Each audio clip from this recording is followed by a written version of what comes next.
I want to share a really important moment for my life when I felt like a neurotypical person really stepped it up for me. My life is full of many instances where this has happened, but this was a complete stranger.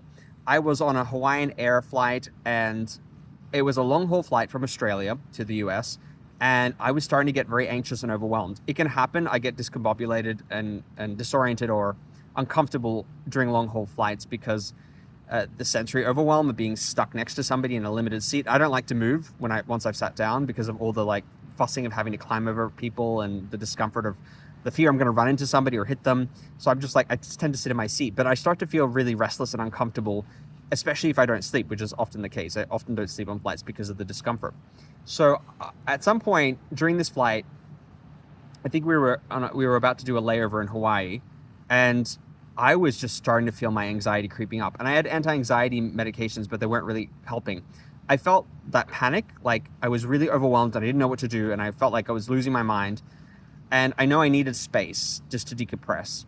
And so I went to the steward and I said to her, I'm really stressing right now. Do you mind if I sit up in that spot, which was the spot with more legroom that was reserved for people who pay higher ticket prices? And it was free. Nobody was using it. And she was very understanding and sweet. And she said, oh, no, that's totally fine. I just explained that I was autistic. And she took me at face value, didn't question me. And she offered me that row to sit in. And that for me helped me re-regulate and decompress and gather myself. And the overwhelm went down, and I started to calm down. And I felt such relief of not having to be crammed in like a sardine in a tin can. And she didn't need to do that. She didn't charge me for that. She offered it free. She didn't question.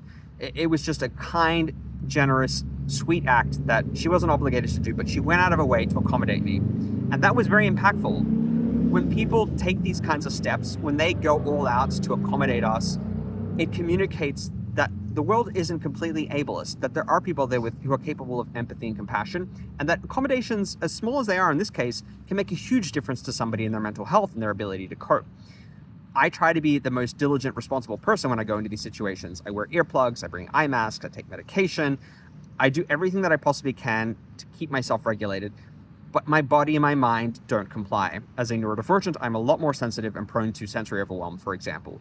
So I'm willing to do my bit, but if the world can meet me halfway, I can get by. And I really did. The flight was a lot more easier after that. I calmed down and I was able to walk away from that regulated. If she'd refused, I probably would have escalated. My mood would have escalated, and I would have continued to feel increasingly anxious and panicked.